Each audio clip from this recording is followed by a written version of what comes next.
السلام علیکم ورحمۃ اللہ وبرکاتہ۔ معزز سامعین، آج میں آپ کو ایک اہم مسئلے سے روشناس کرانا چاہتا ہوں، اور وہ مسئلہ یہ ہے کہ آج کے دور میں لوگوں سے شرم حیا ختم ہوتی جا رہی ہے۔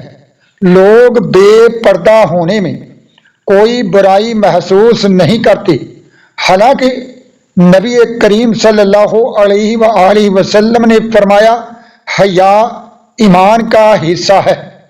نبی کریم صلی اللہ علیہ وآلہ وسلم کے اس فرمان پاک کو حضرت ابو ہریرہ روایت کرتے ہیں کہ رسول رحمت نے فرمایا ایمان کی شاخیں 60 سے کچھ زیادہ ہیں، اور حیا ایمان کی ایک بہت بڑی شاخ ہے۔ اس حدیث کو امام بخاری کے علاوہ مسلم، نسائی، ابو داؤد، ابن ماجہ نے بھی اپنی اپنی کتابوں میں تحریر فرمایا ہے۔ حیا کا ترجمہ شرم ہے، جس کو ہندی میں لاج بھی کہتے ہیں۔ مذمت کا خوف کرتے ہوئے برے کاموں سے نفس کا سکڑ جانا، تو اس کیفیت کو حیا کہتے ہیں۔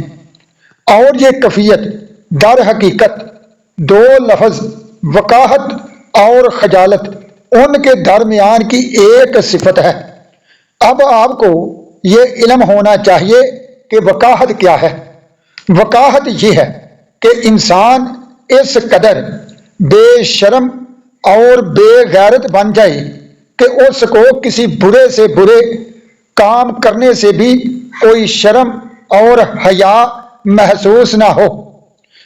اور خجالت یہ ہے کہ انسان اتنا شرمسار ہو جائے کہ اس کو اچھے اور برے کام سے شرم آنے لگے۔ اب حیا کیا ہے؟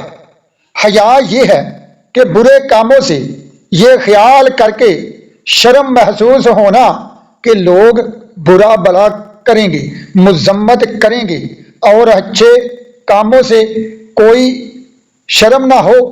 وقاحت اور خجالت یہ دونوں انسان کی بری اور مذموم صفتیں ہیں، اور حیا انسان کی انتہائی محمود اور پسندیدہ صفت ہے۔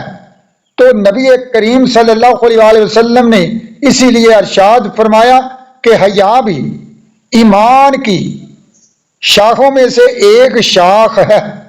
تو جو شخص حیا کرے وہ اللہ رب العزت اور پیارے رسول اللہ صلی اللہ علیہ وآلہ وسلم کا پسندیدہ شخص بن جاتا ہے۔ صلی اللہ علیہ وآلہ وصحبہ وبارک وسلم۔